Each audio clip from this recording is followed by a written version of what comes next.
long ago. There are no aristocratic oligarchies on this earth for now. Okay, the best among them are high-level democratic oligarchies. People will be like, oh, so I think people have this. So like philosopher king's like better than me, or like he's better than everyone. That's an insecurity. But you'll get that, right? People get really insecure when you start talking. Well, forgive me if there is something that you can give to your audience, it's precisely that. Okay, you should not be shy to say those things. There are people who are more handsome than others, and it is obvious. There are people who are superior intellectually than others, and there are people who are more virtuous than others. As obvious, if you have the mind development to see it, as there are obviously people who are more handsome than others. The philosopher king doesn't have it figured all out either, right? In fact, he arguably has the biggest challenge, which is that how do you then recruit other people to such a cause? Which, well, if 99% of everyone is kind of stuck somewhere in that hierarchy, and we already appreciate how hard it is to break out of one's profile. It's hard to make a leap from a bronze to a silver soul. And it's not necessarily the person's fault, right? Like we're born into certain situations. No, absolutely. So, it's a question of education. The philosopher king is there, and like most of Plato's biggest initiatives, right, in a sense, they failed. Let's be honest, right? But that's not necessarily... Thank you for that. Yes. Honor, because nowadays, people have a cynical mindset. Honor is most often equated to pride, even arrogance. But honor is a very basic quality of the nobleman. Honor means you respect your promise. Right. That's all. In a sense, it's easier to be in the cave because there are a lot more frameworks and things are a lot more formalized, right? Things are kind of prepared for you ahead of time. Outside the cave, it's not so obvious, right? You got to be able to fare without frameworks and allow your awareness to kind of guide you. Not so obvious, pretty scary. We did not really have aristocratic oligarchies, to be frank with you. That's my sincere opinion. We mostly, in our most glorious, precisely, the word that is the perfect here, moments, either in the West or in the East, high-level democratic oligarchies. I'll just observe that Quan is as we can see, you're broadcasting to us from a portal. You're on the other side, so yeah, you're speaking to us from the other side and sharing your opinions, and so yeah, sure. We'll do what they will with that. But yeah, greetings from this side of the world, and shout out to everyone who's listening. Welcome everybody to a new episode of Exiting the Cave. I'm your host, David Goslin, and I'm here with a new friend, Dr. Quan Le, psychiatrist, lover of wisdom, among many other things. And I thought we'd have you on, Quan. We've had discussions before on Exiting the Cave, actually. For Exiting the Cave was on a hiatus for a while as we undertook different projects, but we are back, you're back. And what a perfect subject, right? Exiting the cave, Plato's cave. What does it all mean in 2026, right? I mean, Plato was having this conversation over 2,300 years ago. Have things changed? Is everything really the same? Yeah, it doesn't hurt to revisit some of these old stories. And so I thought an interesting subject that maybe doesn't get as much airtime in terms of Plato's discussions is, Plato reminds us that there are as many kinds of men as there are kinds of states. And he describes and investigates different kinds of states. So you have oligarchies, you have monarchies, democracies, etc., and a mix of these things. And so getting acquainted with the host of characters that populate the cave world, both on the inside and outside, I thought, you're a perfect guy to have this conversation with. And I thought we might title tentatively this conversation The Education of an Oligarchy, or The Education of the Shadow Casters. Because, yeah, Plato mentions them. He mentions the shadows on the cave wall. But how much do we really know about the people casting those shadows? Or said otherwise, who runs the cave? So we're just going to start there. We're going to come right out of the gate, and let's first see where you're at. Okay. Uh, that's a complicated question in the sense of a sophisticated question with many layers of answer. So I will start with the fact that, of course, the allegory of the cave is chapter 7 or book 7, if you will, of the Politeia. Okay, Politeia means the Greek name of what has been translated as the Republic in English. Politeia in Greek means constitution, okay, but constitution not in the sense of the constitution of the US, for example, but rather the constitution of the mind awareness powers of some people. Of course, Plato being of noble birth, let's say that I have the prejudice or the bias of thinking that he wrote especially for the ruling class or for the aristocratic class, meaning people like him, like his family. Let's remind that the, the allegory of the cave is from book 7 of the Republic. But the Republic is the English translation, and the true Greek word for the republics was politeia, Politeia. So politeia means constitution, but not in the meaning of the Constitution of the US, but in the meaning of the constitution of the minds and of the awareness of the people of the ruling class.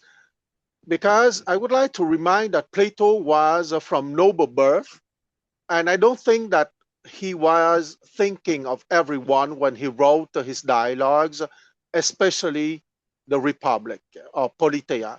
He was thinking of people like him, of noble birth, like his family, and like his friends. So I would like to remind that Plato got an Egyptian teacher of the name of Sa-Knum Nefer of Iyunu. So I will spare you the spelling of Sa-Knum Nefer of Iyunu, and I will give you the Greek-sized version of his name, Secnuphis of Heliopolis. So Secnuphis is Sechnupphis of Heliopolis, and Heliopolis is just south of the southern tip of the delta of the Nile, and its Egyptian name was Iyunu, of course. And for the Egyptian, you have what is called the cyclical time of nature, of the constellation, of the stars, of the season, and the Egyptian call it Neheh, Neheh, and you have the verticality of awareness or of timelessness that the Egyptian call Jet, D-J-E-T. Let's use the words of the Greco-Latin legacy. Nehe is chronos and jet is tempus, okay, time and timelessness. And when Plato wrote his Politeia, he had in mind time and timelessness, in the sense that timelessness, of course, are those famous timeless forms of in the mind of aristocratic man with the high qualities of justice, valor, humanity, and wisdom. And in time, it has to be translated into practical just, fair, wise, humane actions in politics. So once again, you have the education of the aristocratic oligarchy that would elevate their soul to the powers of justice, valor, humanity, and wisdom. And because of the powers of their aristocratic minds, they are supposed to be able to create an aristocratic city at the chronos level, okay, at the space time energy matter level, meaning a city inspired by the justice, the valor, the humanity, and the wisdom coming from their minds, which were connected with the timeless word of jet, as the Egyptians call them, or of tempus, if we use the word as has been transmitted by the Greco-Roman legacy. That's the education of Plato. Didn't believe too much in the demos, which should not be translated as the people, but as the rabble. So Plato wanted aristocratic oligarchs. And he was also describing the shadow casters in his book 7, or the allegory of the cave. So it is not exactly clear in his book, but my interpretation is that in the mind of Plato, there were three kinds of shadow casters.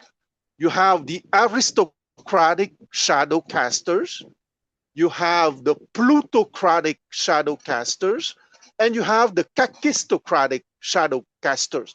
I'm sure that we can expand the categories in much more details, but let's focus on those three, right?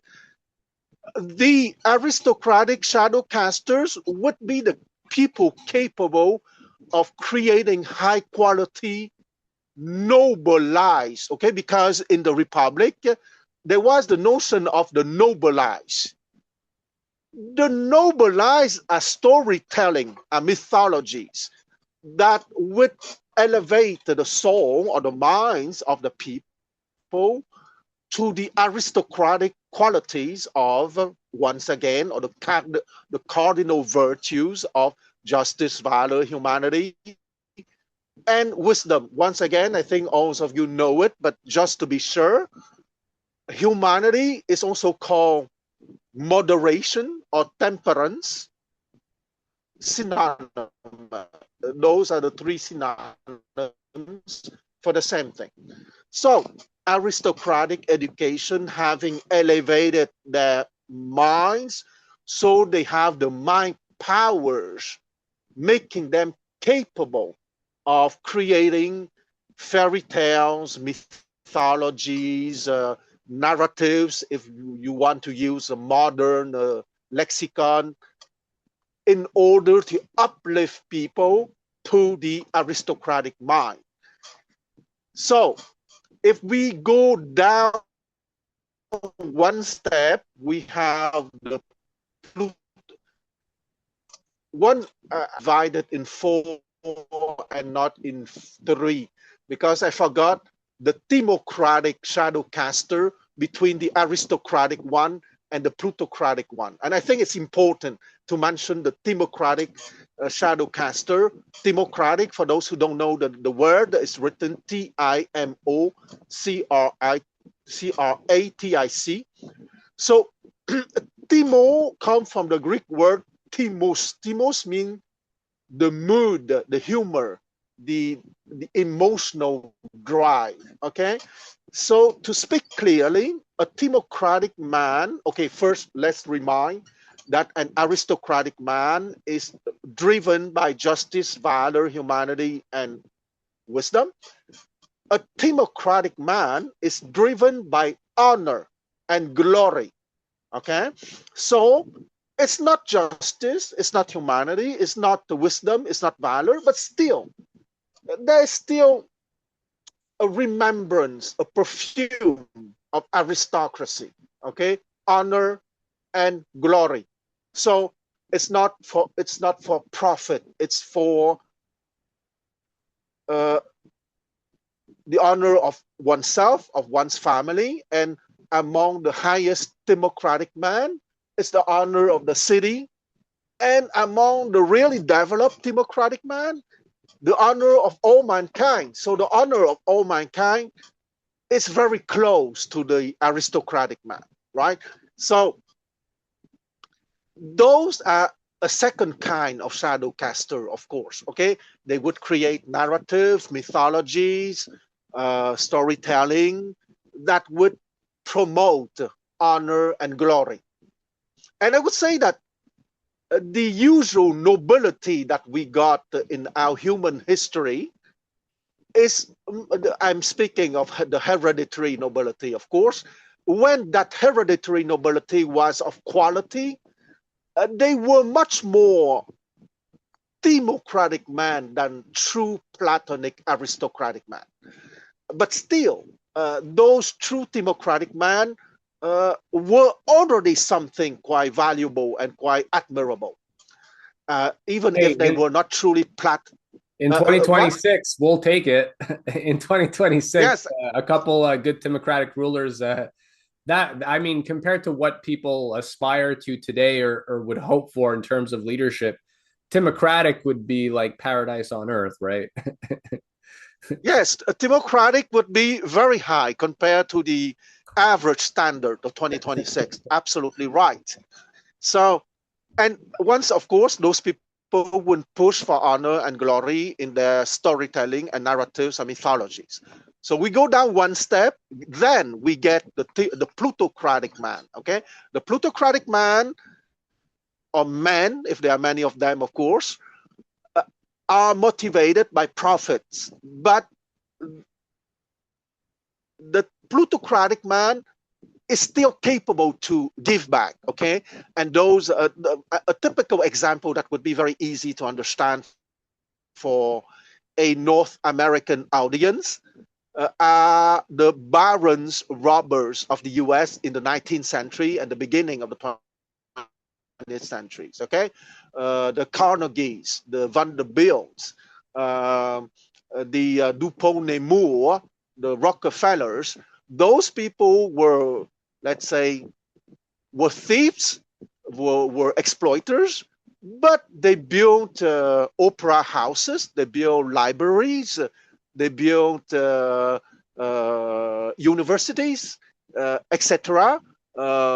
So it's a way for them to get honor and glory, but it's a way to get for them to give back a little bit. Okay, that's the difference Yeah, with the next and step, for which people is to the and just to go add, ahead. and for people to think about, yeah, like the nice park or the nice library that they left instead of the other stuff. Like, oh, we understand. Yeah. Yeah, they were capable to give back a little bit, and that's the difference between them, the plutocratic shadow casters coming from the plutocratic mind, and the next step below, meaning the kakistocratic mind. Okay, kakistocratic, for those who don't know that word, Kakistocratic. It comes from Greek, of course, kakos, meaning evil, bad. Okay, Worst. the worst. Yeah. Yes, the worst. Exactly, the worst in all kind of things. Okay, in behavior, in morality, in intellect, in understanding, etc. So those kakistocratic men were are also motivated by profits, of course, but contrary to the plutocratic man, they are not capable to give back because they are the worst. They just want to take, and to exploit and never to give back even a cent. Okay. And I would say that it's a little bit most of the rulers that we have in 2026. So, you know my expression, Dave, the KFC as I am, the kakistocratic feudal conglomerate of the Anglo-Zio American establishment. Yeah. So, and of course, those kakistocratic minds would be kakistocratic shadow casters. They would create movies, well, not themselves, but the spin doctors working for them, that would create novels, movies, shows, music that would appeal to the worst instincts of the human beings Yeah, and instead just to be of clear, these people will go ahead. win the Carnegie Endowment Award. They'll win a Grammy, right? Oftentimes that's how it works. Unfortunately, they'll win a big prize, and that'll add a lot of prestige. And in our world, right, that can take you pretty far. Yeah, absolutely. I think it's a very practical example of what would be a kakistocratic production or a kakistocratic milieu environment, hypnotizing and giving a kakistocratic framework to the society. And here, precisely, those are the people playing with the puppets on the platform right now in 2026. Right, right. And I mean, Kakistocratic Productions. That right there is a very fun theme that Yeah, we could go all sorts of places with that. yeah, And yeah, and so I guess the question, so yeah, because I feel like, yeah, Plato was speaking to, he was trying to organize the leadership, right? Clearly, we've seen his dialogues, like the people that he's speaking with, whether it's the Meno dialogue or it's the Leches dialogue, the Hippias major, minor, like Hippias was the tyrant that took over after yeah, the Alcmaeonid family was kicked out. Alcmaeonid family was like a sponsor of the Oracle at Delphi. Then they came back. The Oracle at Delphi came back. There's all these different families, right? So there's always that going on. And I guess one thing that is worth getting into, and again, it's very useful. Like I will say, in my earlier youthful days, I didn't like frameworks too much. I had a bit of an aversion to frameworks. And I'd say frameworks will always be limited, but like to have clear categories in your mind, like what's the difference between a plutocrat or a kakistocrat, or, if you want to call it an oligarch, a timocrat, and an aristocrat, that's very useful. Like if in the forming mind, if you yeah, can't make qualitative distinctions like that, you're going to be at a disadvantage when you hear people present different kinds of discourses and you're not really able to tell where it's coming from, right? Because you don't have a profile of that person, so you don't know how much of what they're saying is even legitimate, right? How much of it should you even give credence to, let alone verify any of the underlying assumptions or hypotheses that they're presenting, right? So you got a big problem if you have zero frameworks and you're just being hit with nice speeches, or you're being lavished with gifts, awards, or seeing people receive these things and then thinking, well, there must be something to that because there's a lot of popularity, right? They have a large audience, like today, if you can get attention, if you can get clicks, that's also already an indication of some kind of status.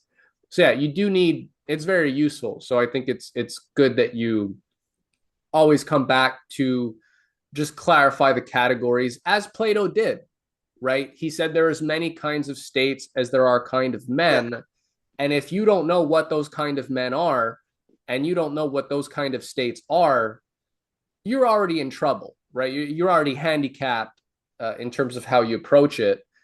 And so I thought it would be interesting, though, the shadow casters, right? So we pretty much outlined different people running the caves. And right, to go back, we'll rewind to the beginning because you made the point about the different kinds of myths and that all these characters are ultimately espousing or promoting some kind of mythos some kind of fairy tale, you said, some kind of story.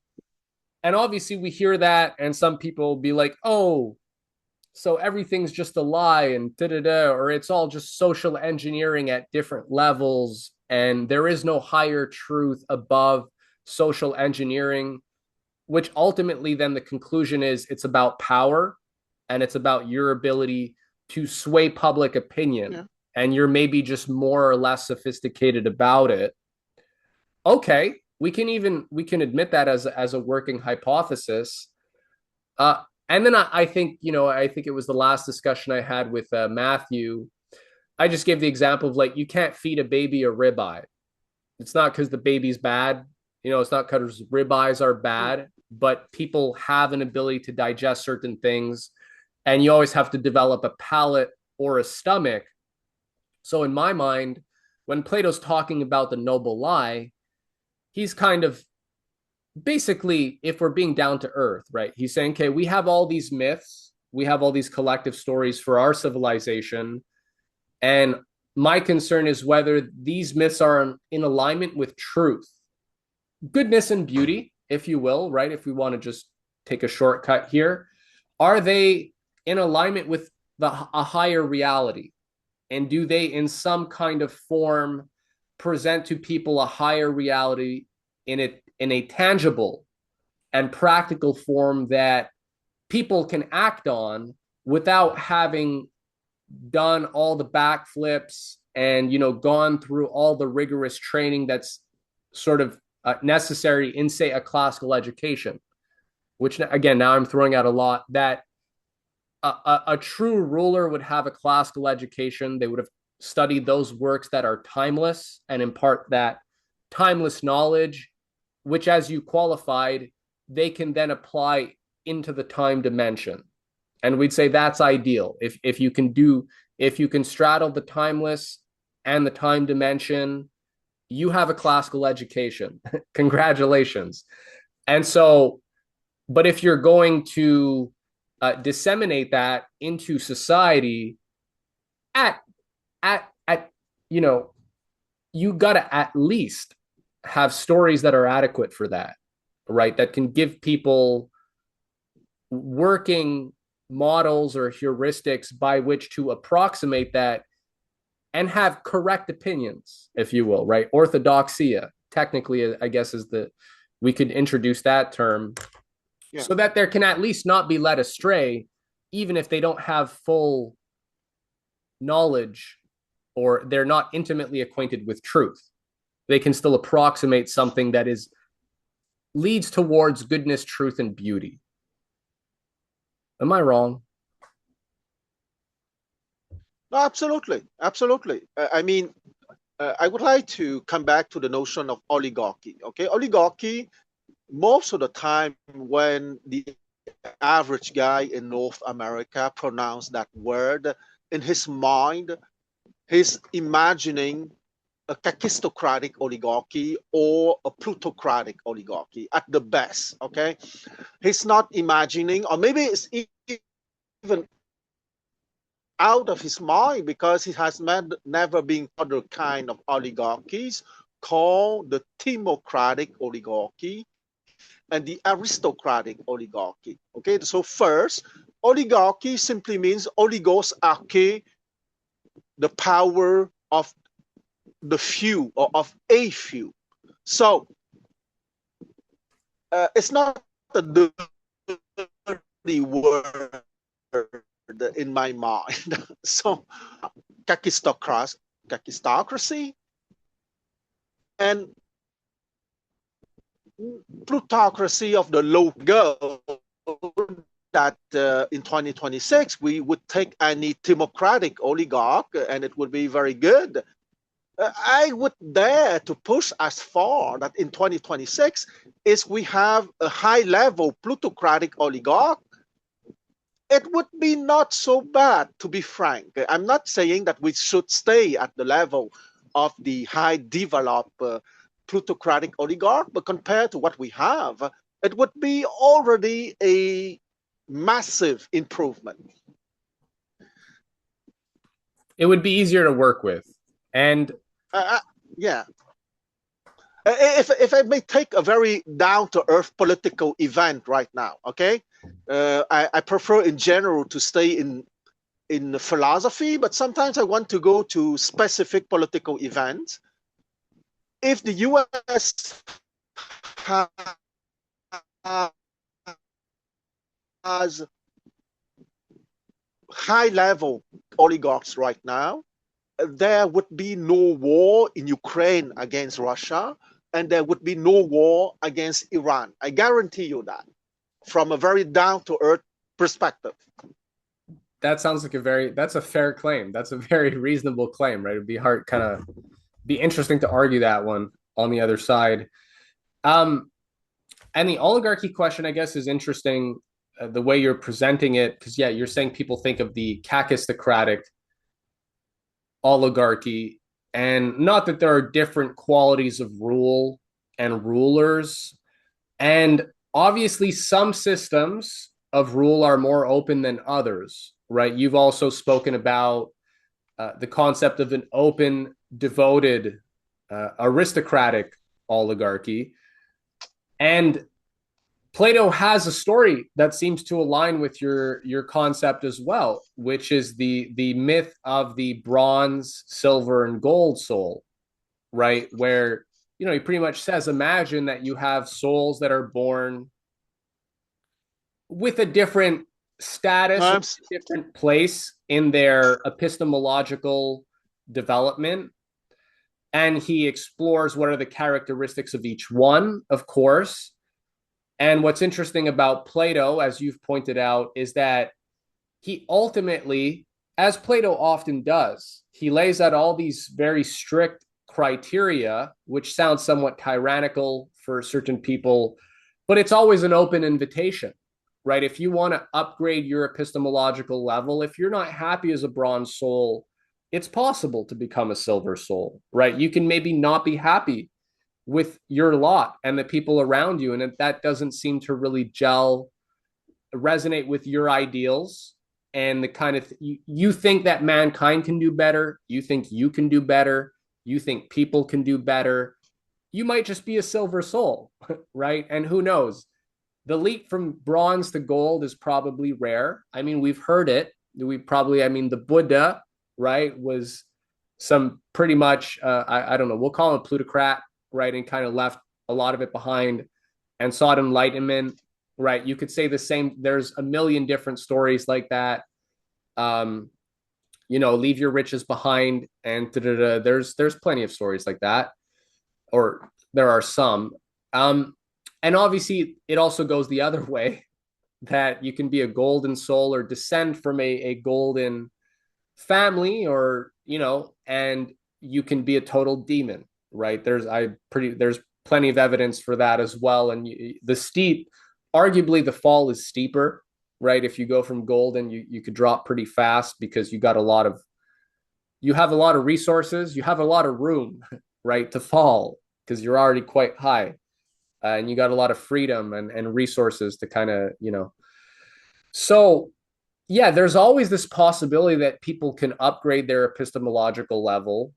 And naturally, the challenge here, which I mean, your practice is a professional practice. You're a psychiatrist, so it's not a bad thing to throw this kind of question at you and see how you handle it. It's hard to break out of one's own identity, right, and psychological profile. As much as people tend to be idealistic about change and becoming who they always wanted to be, most of the time you see that people's reflexes, their programming from childhood kicks in, right? And it doesn't really allow for as much change as maybe, we're sold in terms of, how people can better change themselves. Not because it shouldn't be aspired to, but it's a lofty goal, and lofty goals actually take serious work. So it's not that it can't be done, but it's how many people are willing to put in the work.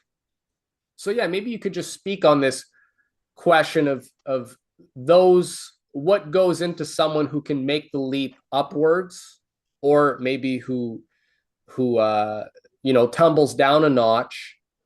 And just speak to this. Yeah, this question of identity is a big one, and you've spoken about it before in terms of the persona, right? The soul, the identity.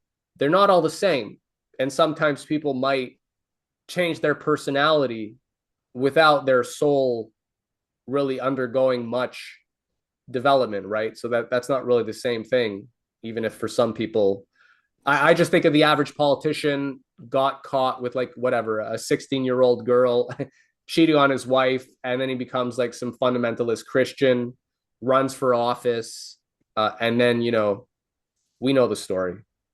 So yeah.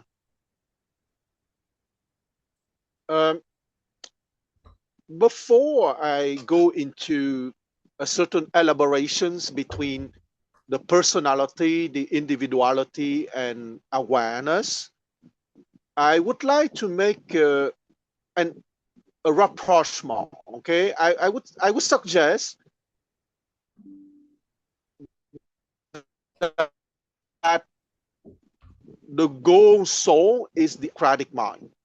The silver soul would be the democratic mind, and the bronze soul would be the plutocratic mind. The kakistocratic mind is so low that it's not even among the categories. Okay, it's below that. Okay, it's outside of the category.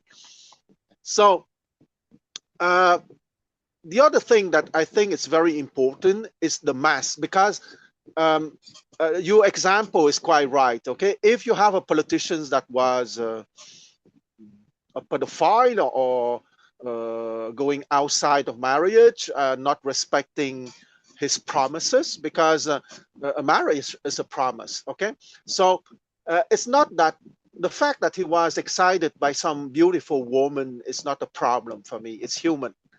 But the problem is that he broke a promise with another human being, okay? And that showed the low quality of his soul. Uh, am I tempted by the beauty of other women? Of course. Do I break the promise to my wife? No. Okay. The point is there. The point is not to be tempted by beauty. As long as you're alive, you wouldn't be tempted by beauty. It's normal. So, and there we are speaking of mask. Okay, we're speaking of persona precisely, but because it's not the first time that we discuss about that major topic.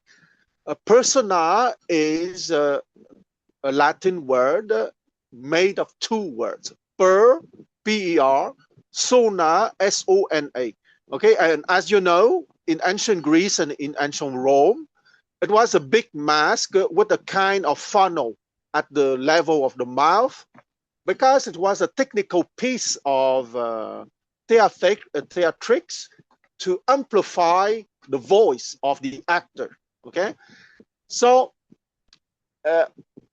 it's useful to amplify something. So the persona, from the psychological perspective, is something that has been put into our mind. Because here, why I take times with that is because it is rooted in the fundamental difference between instructions or training or conditioning. So something is put into your mind, okay? The famous or infamous Aristotelian tabula rasa, okay? You put something in the mind, versus educare, education, meaning to bring forth what is from within, okay? The timeless form of beauty, goodness, and truth, corresponding to when those forms have been recognized and cultivated. Beauty corresponding to justice, goodness corresponding to valor and humanity, and once again, humanity can be called moderation or temperance, and finally, truth corresponding to the cardinal virtues of wisdom.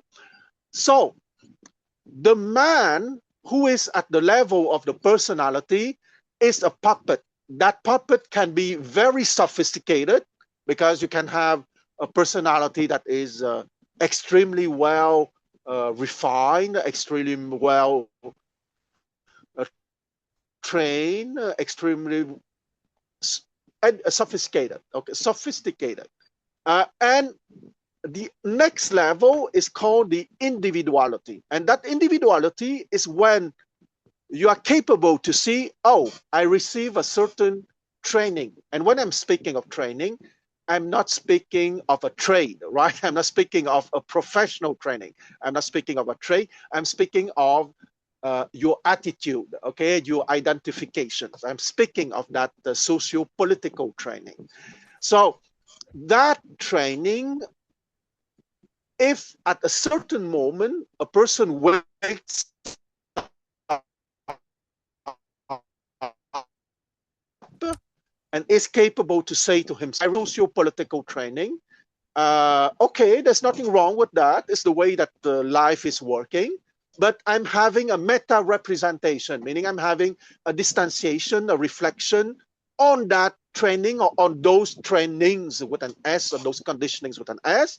And as a grown-up person, I decide which one I like, which one I prefer, which one I would like to develop for myself, because I think it's more in alignment with natural laws and with what I'm naturally is. That's what I'm naturally am. I'm sorry. So, so from that individuality comes from Latin indivis, meaning not divided, meaning you have a center from where you can see the different components of the personalities. We can replace personality by influences, right? Those personalities have been created each time that we have been influenced enough by someone or by a group so that there is a high emotional power related to that event, that encounter, that interaction that would make our personalities precisely. Okay. So from that personality, when you have a spark of awareness, that spark of awareness will bring you to the individuality. And when you are in the individuality, when you do your stuff, okay, like in New York City, I think that the New Yorkers, they love to say, do your things, right? So do your things is precisely the gap, the leap, the jump that is needed to go from the personality to the individuality. And when you have done your things, that you have an individuality, well, the next jump is the universal awareness, okay? That capacity, what is the universal awareness? To be simple, is the capacity to understand that there are stuff that are called ideas, the timeless forms, okay? And that education, to bring forth what is from within, educare, is not instruction, is not conditioning, is not training, precisely. So as long as the person did not receive the spark of minimal awareness, allowing the jump from the personalities, because it's in plural, you have many mass, to the individuality, ty, no s, because it's indivis, not divided. The noble lies, well, the lies which can be noble or not noble, because the noble lie are from the aristocratic minds or the aristocratic oligarchs, and I would say the democratic oligarch versus the bad productions coming from the spin doctors of the plutocratic oligarchs and the kakistocratic oligarchs. That's really good. And that's very, in a sense, you make it very simple and clear, things that could escape people or escape a lot of different discourses or models that we hear of these days, in terms of, how you reach some kind of understanding, or today my enlightenment, right? In Western parlance, enlightenment is a big one, and it's a very loaded term. So yeah, it's refreshing because you're being very down to earth about uh, lofty questions here. The idea that a spark of awareness can trigger it can help develop the individual, but also make that leap. The individual does his thing. So, and that's there's sovereignty there, as opposed to the personality, which has no sovereignty and is really, unfortunately, is just the product of inputs, right? And outputs is the production of, pretty much in modern social engineering terms, they are the product of cybernetics, right? There's inputs, there's popular culture, there's modern education, and you just throw someone that, Forgive me to interrupt you. Modern trainings, yeah, modern training, modern, and conditionings. yes, that's what we're Pavlovian. Yeah, the whole Yeah, Pavlovian reflex conditioning, and yeah.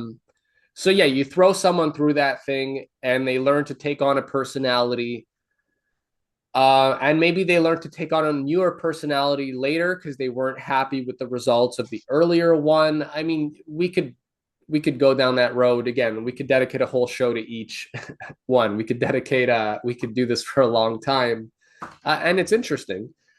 Um, and so yeah, the personality, it's somebody who, and there is that, right? They were just a personality. We're as young people, right? At a certain point, for most of us as young people, we just have a personality, right? And we have the reflexes of our environment, right? Our upbringing, and that's normal. It takes time for individuality to be cultivated, for sovereignty to come online, and to realize that you don't like some of the things maybe that you were told you should like, or that you were told you should believe. And that differentiation, that's a journey, right? We could say that's the beginning of a spiritual journey, even an intellectual, call it what you will.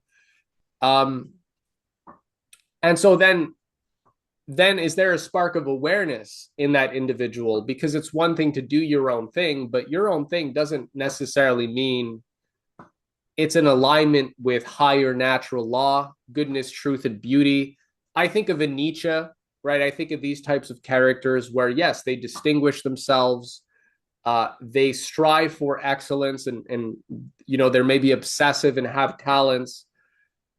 Are they necessary, or they're warriors? They're motivated. Are they necessarily fighting on the right side of the war? That's a whole different question, right? Maybe they develop the identity of a warrior fighting for honor or glory, and these things, they're like an Achilles or whatnot, a proto Achilles.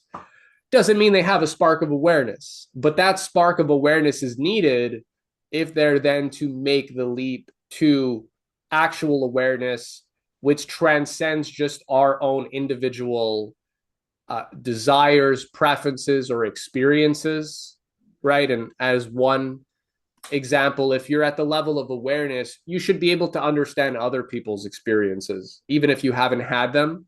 You don't have to live the life of every person to understand their experiences. And as a psychiatrist, I'm sure this makes sense, right? Like sometimes you'll speak to someone and what they're going through, even if they're not fully sure why they feel what they feel, right? Or why they're encountering a certain wall of complexity in certain situations. It's not always obvious, right? Because we have inbuilt reflexes, and so some of these reflexes will kick in, and the person isn't sure, like, why am I getting from stage fright to anything else, right? From a stutter, right? There was screaming when they were younger, a lot of screaming, and like, just getting in rage instead of talking or communicating. And, you have kids that get stutters and they have to work on that. Simple example. Yeah. But so, yeah, at the level of awareness, we got to be able to see through just the surface level of things, see through just a narrative, right? And actually try to ascertain what is the truth of things, right? Which transcends both our personal experience and that of another. And that's where, Plato said, you got to love wisdom, right? Wisdom pertaining to the timeless realm, and therefore seeing how that timeless realm translates into what you're experiencing within the boundaries of constraints of the time of the realm of chronos. And that translating is the leap, is it not? Right? If we're ever to attain awareness, it's being able to make that leap. And what does that take? Right? And if we could just bring that back, or eventually we'll come full circle, the individual can have, there's noble shadows. We'll call them noble lies, noble shadows, maybe. But this is where, at the level of awareness, maybe you have to shed the convenient version, right? Or the convenient story, which is an approximation, and get to the real thing. And that means departing from the screen altogether, right? From the cave wall altogether. You got to leave that behind and step into the sunlight. And that's a whole different world. The only other thing, because I want to let you chime in here, in a sense, it's easier to be in the cave because there are a lot more frameworks and things are a lot more formalized, right? Things are kind of prepared for you ahead of time. Outside the cave, it's not so obvious, right? You got to be able to fare without frameworks and allow your awareness to kind of guide you. Not so obvious, pretty scary, right? I would like to react first, and I think that the way you reply to my suggestions allow me to make once again the difference between the democratic man and the warrior persona. Okay, because the warrior persona can be a conditioning, of course. You can be influenced and act or think like a warrior. But the democratic man, I would like to remind you that it's a man of the silver level, okay, the silver soul. So that man has a spark of awareness, okay, because I suggest that that spark of awareness would make that man motivated by honor and glory. He doesn't have as much wisdom, humanity, justice, and valor than the aristocratic man, but that man is not without awareness.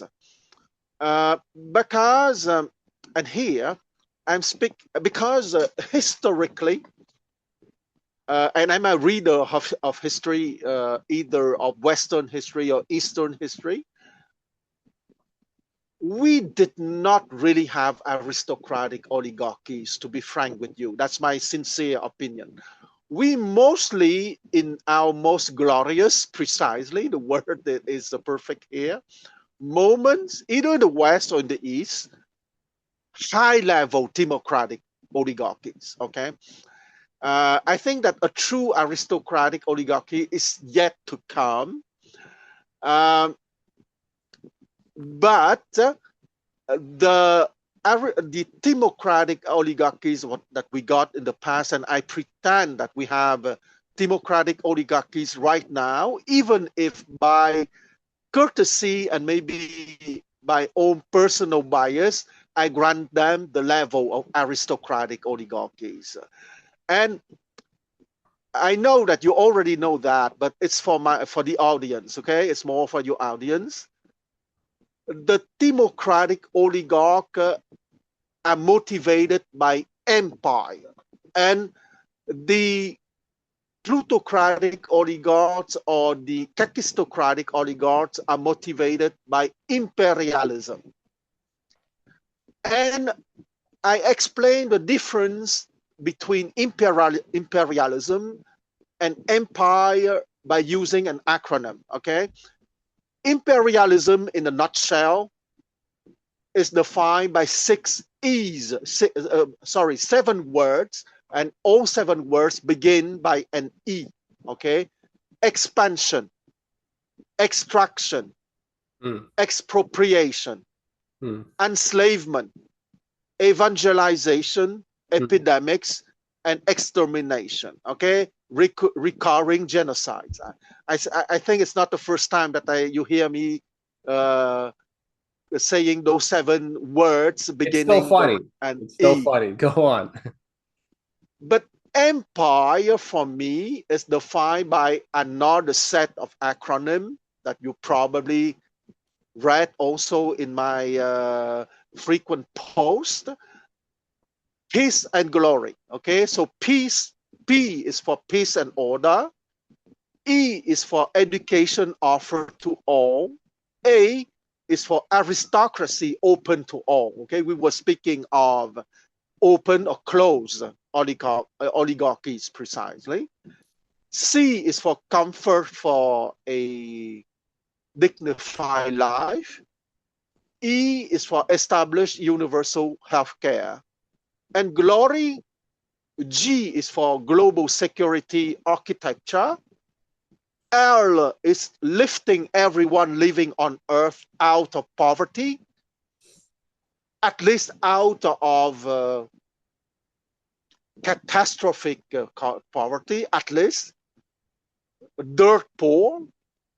O is overture to the exploration of the mind precisely and the development of the mind through the kakistocratic phase to the plutocratic phase to the democratic phase and to the aristocratic phase.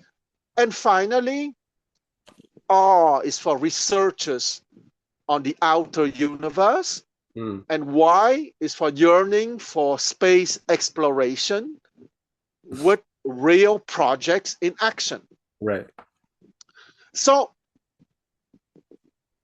you know that I have my political biases, of course, and I pretend that on the political stage right now, we have what I call 3 devoted aristocratic oligarchies coming from China, Russia, and Iran. To be frank with you, I think they are more high-level democratic oligarchies, okay? Because we don't have real aristocratic oligarchy nowhere on the planet for now. And it's good to, I mean, the standards should be high, right? So the idea is not to lower the standards, right? It's to level up the epistemological level. And that it should always be like that, right? So some people get upset because, they find out we're not living in like the best of all possible worlds in the time dimension. But that's an invitation for an upgrade. That's not a bad thing. That means you're not going to be bored if you're actually aiming for the right things. Exactly. And just to finish my political point, those 3 devoted aristocratic oligarchies are right now together. And I think that maybe for the average North American, maybe it would be a surprise to hear me say things like that. But maybe from your audience, I expect that at least 25% would be capable to listen to what I say without jumping from their chair. Yeah. And so I'll just observe that Quan is as we can see, you're broadcasting to us from a portal. You're on the other side. So yeah, you're speaking to us from the other side and sharing your opinions. And so yeah, sure.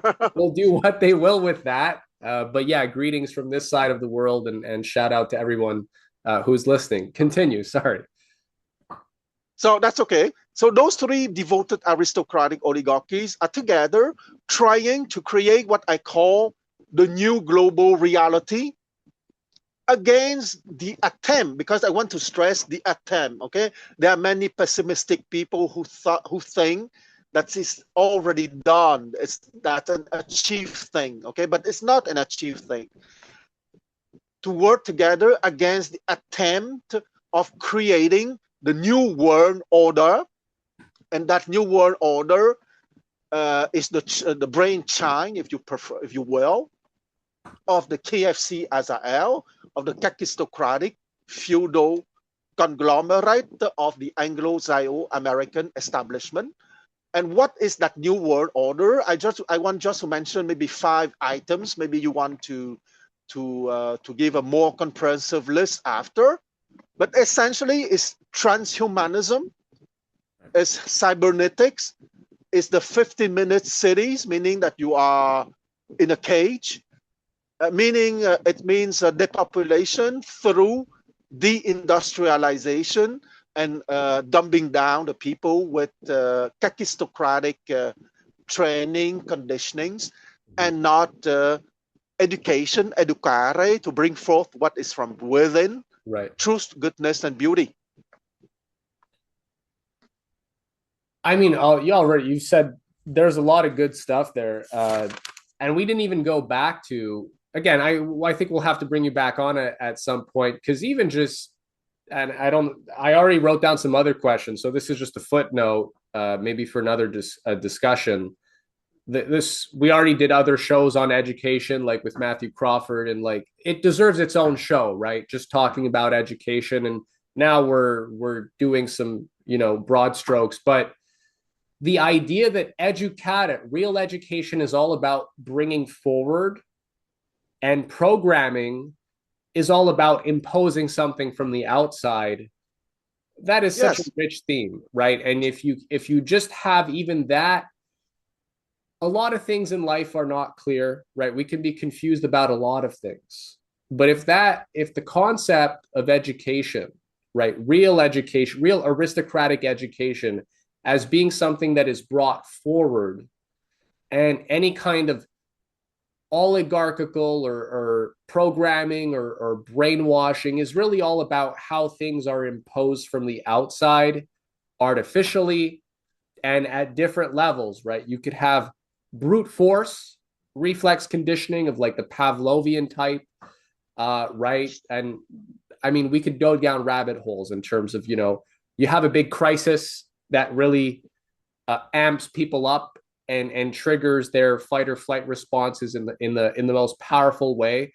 That is the most kind of brute force or torture, right? In war scenarios, war even, but you could even say war could be a lot more sophisticated. So even there's a big spectrum, but there are so many ways to impose an idea or an ideology, right? Well, ideas are sacred. We won't give these things the dignity of idea, but an ideology, so many ways that you could impose it. And we could look at how a kakistocrat would do it, how maybe a more refined oligarch like a Medici or whatever might do it, how a timocrat might do it, how at the level of aristocrat, they don't need to do that anymore. They're smarter. They know there are better ways, more subtle ways, even against their enemies, right? And yeah, then we go to the higher philosopher kings, and then educare, right? To bring forward, you could say that you could do that. You can't do that at the level of the kakistocrats. They just don't believe in that. That's not in their programming. Oligarchs either, but then they do know that they need to allow it a bit, right? At the level you call it that we use plutocrat, so to use that term, and we can observe that, yeah, there's a certain kind of oligarchy or plutocracy. We'll say oligarch. You need to allow creativity and initiative at a certain level. So within certain confines, they will allow for educare because they do want to see initiative, creativity, spontaneity in one's ability to generate concepts, but only if they serve, like Zeus's system. Prometheus himself is chained to a rock or bound unless he's always given the invitation, you can work for us, right? In the famous story, he refuses that. But saying he says, okay, I'm done with this, fuck mankind anyways. They don't even care about what I gave them, right? They're acting pretty they're wild back on earth, as the young folks would say. So yeah, so he could go, and then you have real educare, which are the beginnings of educare, intimations of the real thing at the level of the timocratic. And then at the aristocratic, you actually have educare. And maybe this brings me to where, or maybe we can finish on this. So keep this as a mental note. At the level of philosopher king, I feel like because that's the golden soul, right? Plato gives the Oh, heuristic. forgive me. Yeah. For me, the golden soul or is the aristocratic man. Okay, Okay. You can have another different opinion, of course, but for me, the golden soul is the aristocratic man. The silver soul is the democratic man, and the plutocratic man is the bronze soul, and the kakistocratic man is outside of the category. The philosopher king, to be frank with you, he's not of this earth. Maybe I'm very obsessed by politics. Okay, uh, uh, uh, uh, uh, okay. Uh, I don't like to do that, but the only way for me to give an honest answer is to bring a little bit of a Buddhist epistemology, or you can even call that Buddhist theology. Okay, in Buddhist epistemology or theology, once the person reach to infinite awareness, that person or that soul will never have a form in chronos anymore. Okay. So for someone, so I'm sorry, I cannot explain it. It's a point of Buddhist theology, okay? Because if we are going to debate about that, it would take 10 hours. So I just stay it as something that I repeat, that's all. So for someone that is obsessed by politics, the philosopher king is not of this world. So the reality of politics at the highest is managed by high-level aristocratic man, or let's say simply aristocratic man. Because as I was being very frank not long ago, there are no aristocratic oligarchies on this earth for now. Okay, the best among them are high-level democratic oligarchies, motivated by honor and glory, and honor, because nowadays people have a cynical mindset. Honor is most often equated to pride, even arrogance. But honor is a very basic quality of the nobleman. Honor means you respect your promise. Right. That's all. Okay? If you have honor, you don't promise something that you know you would not be capable to deliver. If you have honor, you will deliver what you have promised. That's down to earth, that's basic, nothing else, but that's everything. That's a good point. And yeah, just to throw in a caveat then, since you've added some qualifiers. We'll say so when we'll talk philosopher king, you said he's technically transcended the hierarchy, which is okay. That's fine. But one thing that, to use your own words from past discussions, the aristocratic man, right? We know arete strives for excellence, right? Excellence in pretty much all things. So that already presumes a lot of things in terms of virtue, in terms of education, morality, etc. In tastes, right? Refinement of all kinds, tastes of all kinds, whether art, whether food, you could even say. Philosopher king, though, and the reason I'll becomes clear, is concerned with creating other aristocratic men and or perhaps, God willing, other philosopher kings. And exactly. The reason I say that is because even at that level, right, I think like people will be like, oh, so I think people have this, so like philosopher king is like better than me, or like he's better than everyone. You know, that's an insecurity, but you'll get that, right? People get really insecure when you start talking. Well, Dave, forgive me but if there is something that you can give to your audience, it's precisely that. Okay, you should not be shy to say those things. There are people who are more handsome than others, and it is obvious. There are people who are superior intellectually than others, and there are people who are more virtuous than others. as obvious if you have the mind development to see it, as they are obviously people who are more handsome than others. Sure, that's a good point. Yeah. And so, but that even when you've reached, let's say, so we don't want to, for in your case, in the example that you gave, the philosopher king, I guess, was beyond that. But the philosopher king doesn't have it figured all out either, right? In fact, he arguably has the biggest challenge, which is that how do you then recruit other people to such a cause? Which, Well, if 99% of everyone is kind of stuck somewhere in that hierarchy, and we already appreciate how hard it is to break out of one's profile. It's hard to make a leap from a bronze to a silver soul, and it's not necessarily the person's fault, right? Like, we're born yeah. into certain I don't situations. know. Absolutely, So it's a the question of philosopher education.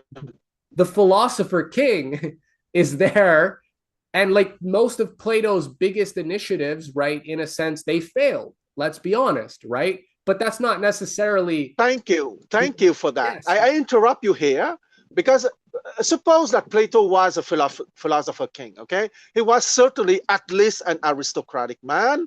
Maybe he was a philosopher king.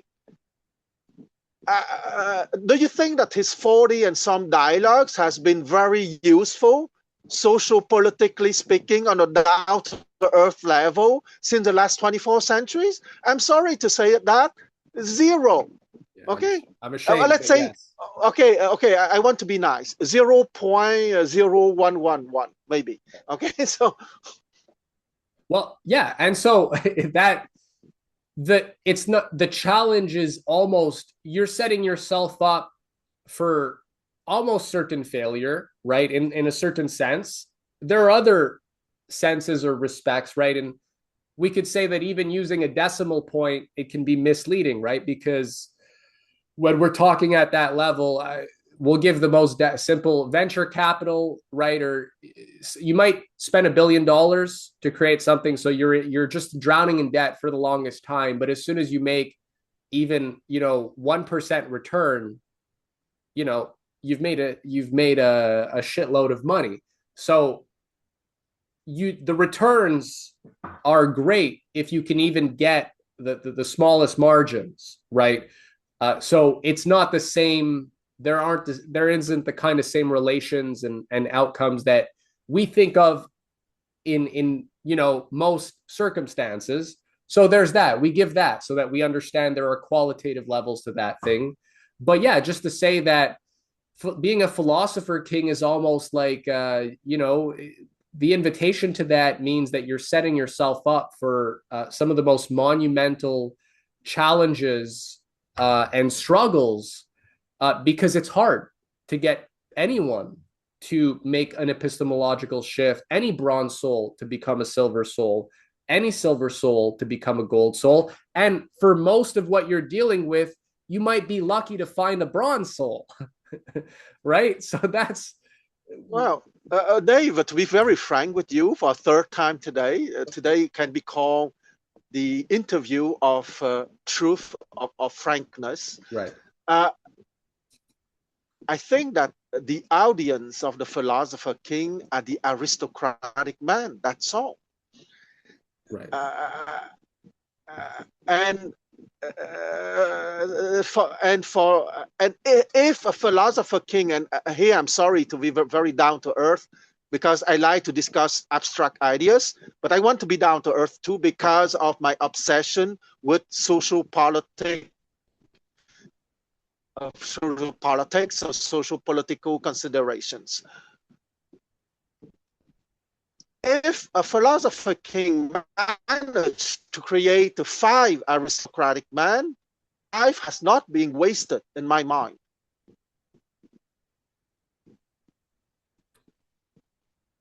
Five is good. Five is very good. In his lifetime, even you could say five over across the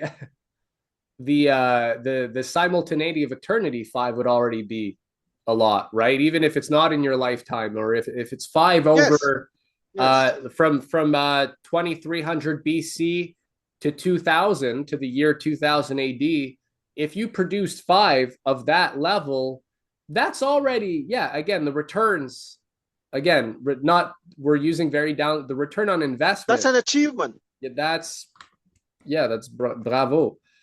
Um, but yeah, I think you made it. Yeah, Yes. you make a great And point. I also would like, yeah, go ahead, go ahead. Okay, I and the just other thing that I would like to stress again, okay, because go ahead. Okay, I want to come back to honor. Okay, honor, Honor, honor, or with the British orthograph, Honor, honor. Honor is the capacity not to promise something that you know you will not be capable to deliver, and honor is the capacity to deliver what you have promised. Just with that, you can create an awesome planet, because the problem with politics right now is that most politicians don't have honor. you know what? I don't even want to go further at that. I think that's not a bad note to end on because we could say a lot more, and I would rather just have you on for a follow-up discussion because that's perfect. I mean that says, I think, everything that we need to hear at this point, uh, and just to ruminate on that, right? We don't want to add too much more. Let us ruminate on that and what that means for each of us. And we will be back again next week. Thank you for listening. Thank you, Quan, for joining us. So, We hope you'll join us again. my pleasure.